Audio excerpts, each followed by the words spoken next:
Now it's time for another Board Game Brawl preview with Nick Meanahan, sponsored by BoardGameBliss.com. Hey folks, today we're going to take a look at a game that is currently seeking funding on Kickstarter. That game is called Love Formula, and it's from Japanime Games. Now, if you like what you see throughout the rest of this preview video, I'm going to encourage you to go to the official Kickstarter project page when the project launches. You can do so by following the link in the top corner of your screen, as well as down in the description section underneath this video. Those links will take you to the page. You can find out more information than I could possibly tell you here, and hopefully you'll consider backing the project. Now, Love Formula is a card drafting game with an anime/manga type theme. You are trying to set up couples on dates, essentially. But it's a little bit easier said than done because, of course, couples need to have the right preparation, which is to say the right location, the right event to go to, and the right items being involved. And don't let your mind wander too far astray when you think about that. So in order to do that, you're going to be card drafting during the course of the game to get those preparations, to get the couple cards, and you're going to be playing action cards and reaction cards in order to facilitate that as well. Let me go ahead and give you a brief look at how the game is played with a prototype copy of the game. So do bear in mind that what you see here in this version of the game may change a little bit in the final version. Just bear that in mind. But then we're going to come back and we'll discuss it further.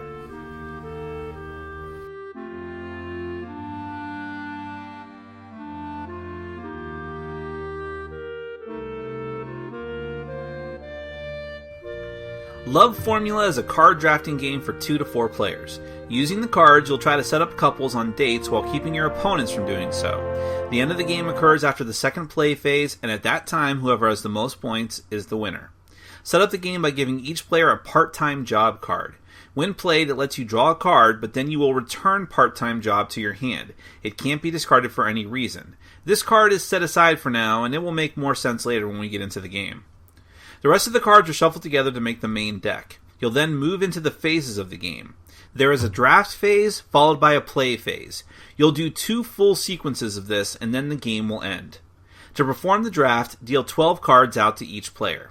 Each player will look at their 12 cards without showing anyone else, select one, and then place it face down on the table in front of them, and then pass the remaining cards clockwise to the next person. For the second draft, it's counterclockwise. The picking and passing continues until all players have no cards left in hand and 12 selected cards on the table. For the play phase, you'll take your new hand of 12 cards and add the part-time job card to it, for a total of 13 cards. Each player will select a card from their hand they intend to play, other than a reaction card, and put it face down. Once each player has done this, all selected cards are flipped up simultaneously. Every card has a number in the top corner. This is their priority and determines which cards take effect first. The higher the number, the faster the card. Resolve each card in descending order of priority. Before or after you resolve your card, you can move one preparation card to another valid spot, which we'll talk about more in a moment. Players may also play any reaction card whose trigger is met, and may discard any couple or preparation cards from their play area at any time. When everyone has resolved their card, do it all over again, selecting cards to play and resolving them. When no player has any cards left that they can play, any leftover cards are discarded and the second draft begins, or the end of the game is triggered if you just did the second play phase.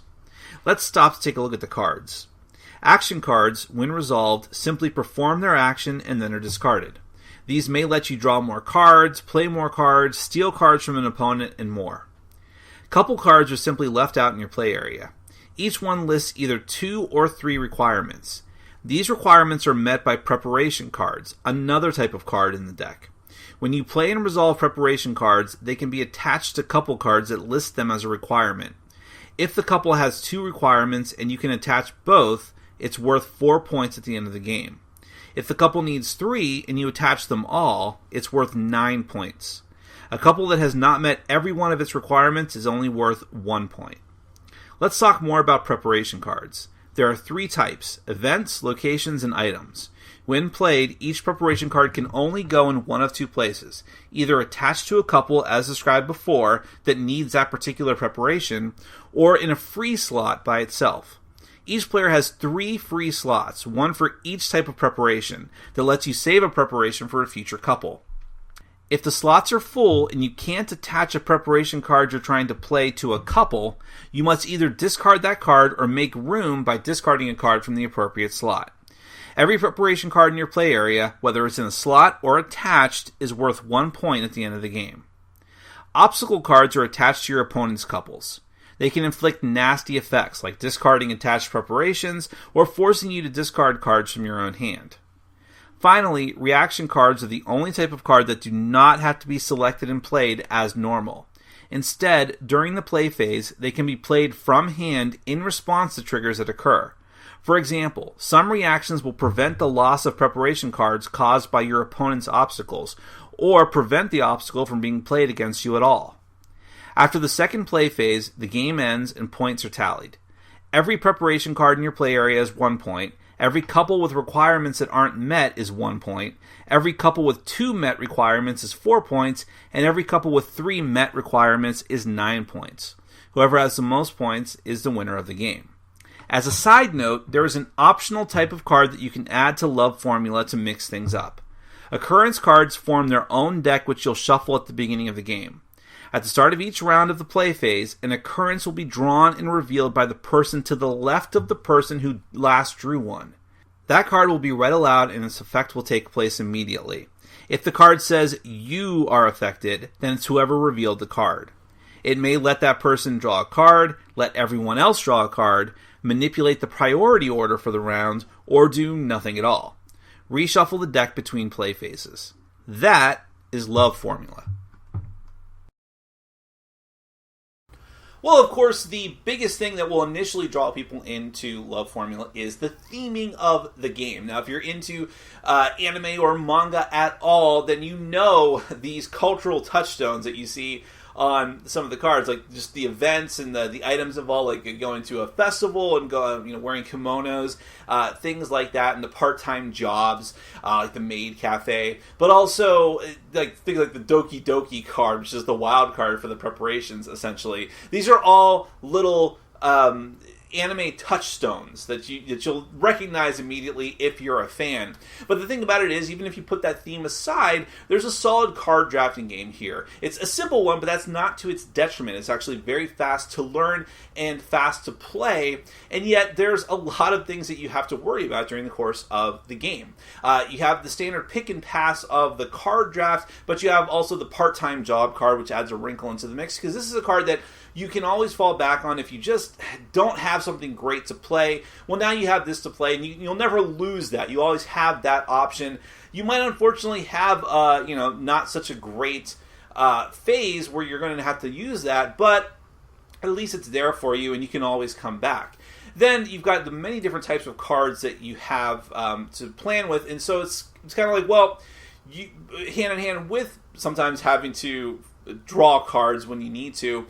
You're like, well, it's nice having these action cards, but what I really need in order to get points for the end of the game, which is coming up sooner than you expect because it's not a long game, is I need to get these couple cards. I need to get the preparation cards for them, or else they're just worth a point. It's not really worth my time and efforts. And I can only have so many preparation cards to begin with. The preparation card is only is only going to get its full benefit for you. They're always worth a point, but they're only really going to shine when they're attached to a couple.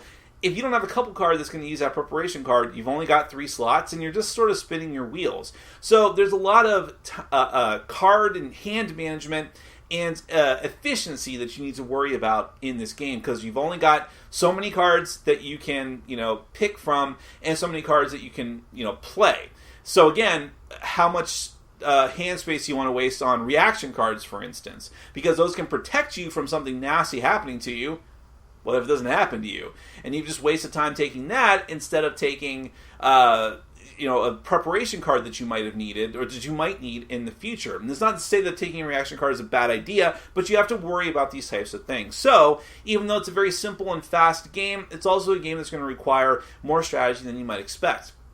The occurrence cards are also very interesting because it's just adding another wrinkle into the mix. If you have played the game many, many times and you just feel like, I want to add something new and fresh, you can easily just slot the occurrence cards in. Doesn't take a lot of extra setup, and now you've got another thing to have to worry about that could help you, could hurt you, could help your opponents, could hurt your opponents from round to round. It might do nothing, but because it's random and variable, you're not really going to know that ahead of time. And again, you have to wonder, okay, now with the cards that I'm playing, should I hope that I'm going to get an extra draw next time? You know, plan ahead, knowing what cards are in the occurrence deck, and maybe build that into your strategy. So, I don't want to make it seem like the game is too complex, but you do have quite a few decisions to make during it. So if you like the theme, if you like card drafting games, if any of this sounds like it appeals to you or someone that you know, check out the Kickstarter. It's running right now, or should be by the time you see this video. You can follow the link in the top corner of your screen, as well as down in the description section underneath this video.